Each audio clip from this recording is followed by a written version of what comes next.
রহমতের নবীর গর্দান কাটার জন্য তরবারি নিয়ে দৌড়ায়।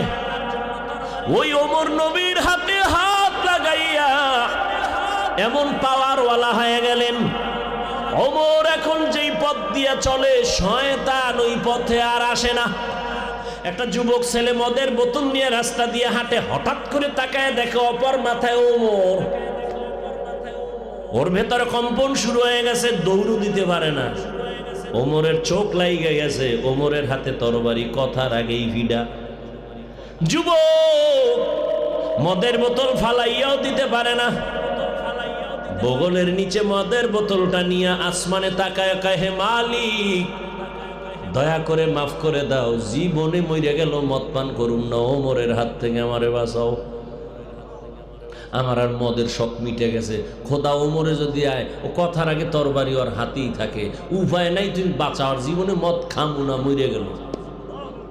ওমর সামনে এসে কয়, তোর বোতল দে, যেখানে বাঘের ভয়। যুবক কাঁপতেছে, মদের বোতল দেয় না। ওমর কয়, ভয় পাইস না, বোতলটা দে, গোপন করে লাভ কি। যুবক ভয় ভয় যখন ওমরের হাতে বোতলটা দিয়ে দিল, ওমর বোতলটা দিয়ে তাকায় দেখে এক ফোঁটা মদও নাই, পুরা বোতলটায় সাদা দুধে ভরা।